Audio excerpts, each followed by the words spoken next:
The subject is robots, AI, and jobs. To put all of those in the same collection is what we're going to be doing, or what civilization is going to be doing in the next bunch of years and decades. The AI is inevitable. It's here. It's not coming. It's here, and it's going to grow. When you think robot, think AI. The robot has its head in the clouds, in the cloud, in the AI cloud. The robot is an extension of the AI. There's local smarts in the robot for moving around and things, but it's connected to the cloud the same way that you or I are right now, for instance. And the third part of that title is jobs. Human beings. Robots don't have jobs. They're built into they're part of the factory. Humans go home at night. Robots don't go home at all. They don't get much downtime. Another reason they're worth more. Is it inevitable?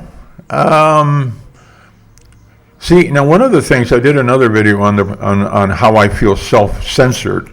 Well, all right, I'm gonna just say it. I'm gonna start saying these things.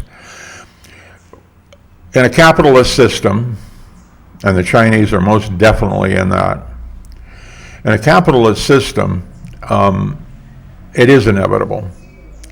You cannot leave money on the table. You cannot leave productivity on the table, efficiency, optimization. You just can't leave it alone. Otherwise, you might as well just get back into the cave or go up in the trees, whichever you like, because civilization moves forward like the shark that has to move forward to stay alive. And capitalism isn't, let's not invoke capitalism versus communism. Capitalism is simply the natural law, I'd say. You have to make more than you put in. You need to have a net gain. You put in 1 unit of labor and materials, you need to get 1.5 units out. And that's just, I'm sure it's a natural law, but it's certainly the law of capitalism, and that capital needs to produce, $1.50 for every dollar you put into it. With human beings, I don't think it gets $1.50 out of a dollar, but with robots, it might, and the AI. All right, then we come to jobs again. We did AI and robots, and now what about jobs? Well, the robots will take the jobs. I see a guy from one of the robot companies, the U.S. company, I think, trying his robots in a real factory. And the man from 60 Minutes comes in and interviews him, and he's squirming in the same way the AI gurus squirm when he's asked that obvious question. Is this going to replace people? And he says, well, yeah, a couple, but there'll be lots of jobs for people to fix the robots, et cetera, et cetera. No, there won't. If there were 5% of the jobs lost supporting the robots, I'd be surprised. And that's only going to be temporary, because the same reason you eliminated the humans on the factory floor, you're going to eliminate them in the robot maintenance business. You're going to use other robots. And who better to know what's ailing a robot? Where does it hurt? Right here in my central processing unit. Nobody's better than a robot to troubleshoot a robot. And that's what'll happen, too, inexorably. The robots themselves will be replaced. Think about it. When you model a human being with a robot so that it can go into a factory and take a human's job, it's doing the job the same way the human did. It's going over to the stamping press and picking up a stamped part, putting in a bin, getting another one, putting it in a bin, and when the bin's full, it pushes it over to another work site, to another work area, to another machine, just as a human would have. And like the human, it takes them out one by one and puts them in the other machine. Well, this is not going to last, because when you have a robot doing what a human did, you haven't improved the workflow. It's still appropriate for humans, but it's not appropriate for automation. And after a while, another way, more efficient, less expensive, will be found to move that part from one work process to another. And the robot will be out of work. He'll be sitting in the break room, self-lubricating. I know about self-lubricating. We got a lot of gringos here in Vilcabamba that do that. And they go on for years and years. The robots won't, however. They'll become scrap. Or what's really cool is they might be sold off really cheap. And so you're a human there. You got no job, but maybe you have a universal basic income, enough to let you buy widgets from the widget factory where you used to work, but now a robot's replaced you. But UBI will give you the money to buy that robot. And then he can go out and do jobs for you. You know, do odd jobs, mow the lawns for your neighbors and all. Get a little of their universal basic income. The possibilities are ridiculous. And these are the very things that writers like Philip K. Dick and Heinlein were writing about in the 50s. They were making their living at 2 cents a word in the pulps by letting their imagination land on paper. What do you do if you're an unemployed robot? Do you go find a human and work for them? The robot that mows the lawn for the neighbors. My personal robot, he's out doing work for me. And when he comes back with the money he's earned, I get to have it. Especially if they're really reliable. If you have a robot in the shop, well, it might cost you money. Sort of like a car.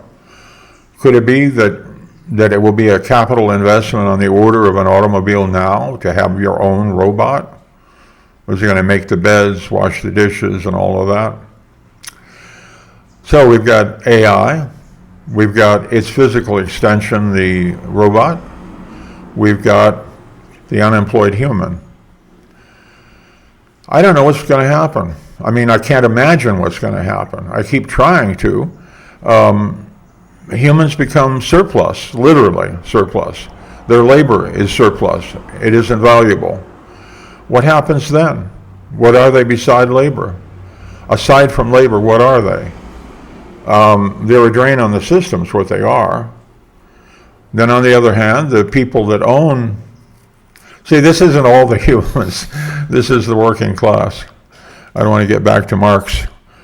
I don't want to get back to Karl Marx sitting in the British Library there, but it does all boil down to human labor. When it becomes valueless, those humans are valueless. And say, oh, no, we want to have humans. We want to have even more. I stumped a friend of mine who's all in favor of more and more people. I said, is 8 billion people, would 16 billion people be twice as good as 8 billion people? Well, that stopped him because, I said that's where it's going.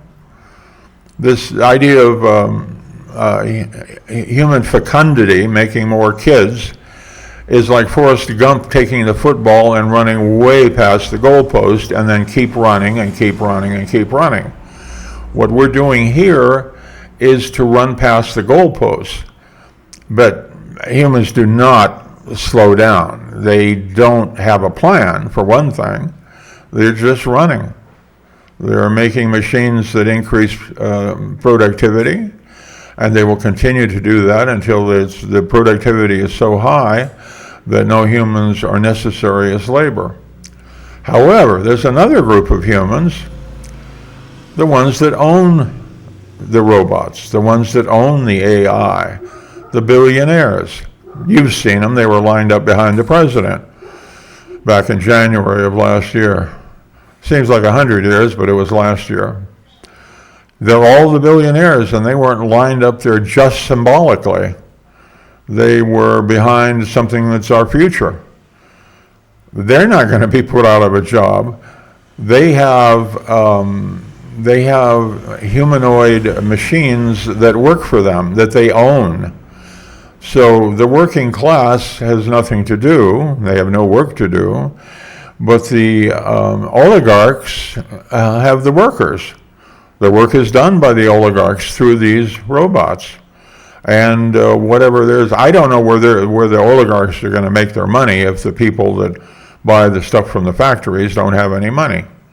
That's the big question, and as much as I like science fiction, I can't even come up with an imaginary answer to that. Maybe you can. If you can, do something in the comments. And I guess I have to say, please subscribe, because that makes me look like I'm doing something.